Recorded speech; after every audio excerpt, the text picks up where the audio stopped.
আজকে আমি রওনা দিচ্ছি আমার বন্ধুর বিয়েতে এবং সেখানে ছোট্ট একটি গাড়িতে গাদাগাদি করে অনেক লোক যাচ্ছি বরযাত্রী এবং আমরা যেতে যেতে একটা নদী পার হয়ে যেতে হবে এবং আমরা খুব অধীর আগ্রহে বসেছিলাম। আমি একটু বাইরে ঘোরাফেরা করলাম, পিছনে ফেরি আসছে, আমি ভাব নিয়ে সোজা চলে আসলাম গাড়িতে এবং গাড়িতে এত পরিমাণ গরম যার ধারণার বাইরে। তারপর সেই গরমের মধ্যে আমরা বরযাত্রী গেটের সামনে চলে আসছি।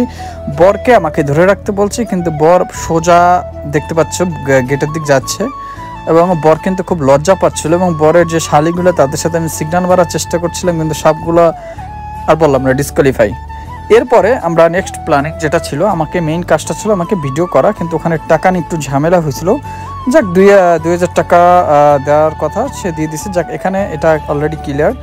এরপরে আমরা ওখানে বসেছিলাম, দেখতে পাচ্ছ ওখানে বরযাত্রী অনেক মানুষ আসছে টুকটাক। ওখানে প্রথম গেটে যতটুকু কার্যক্রম দরকার, যেগুলো আর কি নিয়ম আছে, সেগুলো নিয়ে কমপ্লিট করে আর কি বরকে আদরে সমাদরে তার শালীরা খাইয়ে পরিয়ে সেখান থেকে ভিতরে গেটের ভিতরে ঢুকালো। আমরা গেলাম গেটে, তেমন একটা মজা হয়নি। আমরা সোজা রাস্তার ছোট একটা রাস্তা সেখান থেকে যাচ্ছিলাম এবং বরের সাথে আমরা একটা স্টেজ ছিল সেখানে বসেছিলাম, আমার বন্ধু, আমি এবং আমরা আরেকটা বন্ধু ছিল, আমরা সবাই বসেছিলাম এবং একটা পর্যায়ে আসে সেটা হলো বরের হাত ধোয়ার পালা।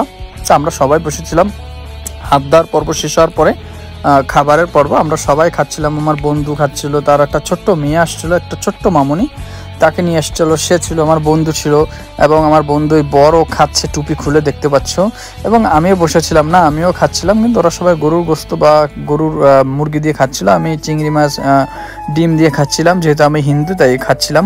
তো এরপরের পর্ব যেটা সেটা হলো দধি খাওয়ায়, চিরা খাওয়ায়, এই পর্বটা বর আর কনেকে খাওয়ায়। এবার হলো আমরা সবাই বৃষ্টিতে আটকে যাই ওখানে, কারণ বাইরে প্রচুর বৃষ্টি হচ্ছিল, তো আমরা বসেছিলাম বৃষ্টির মধ্যে।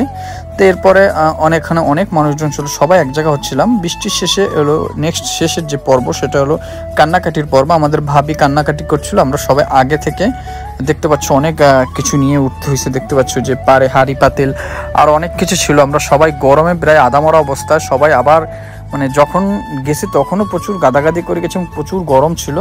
আর আসার সময় দেখতে পাচ্ছ আমরা নদীর পাড়ে সেই জায়গায় এসে আমার বন্ধু আর আমি গল্প করছিলাম এবং দেখতে পাচ্ছ প্রচুর গাদাগাদি। আমার ব্লগটা এখানেই শেষ হবে। তোমরা যারা এখনো চ্যানেলটি সাবস্ক্রাইব করো, সাবস্ক্রাইব করতে লাইক দেবে। আমার নেক্সট আমার বিয়েতে দেখা হবে।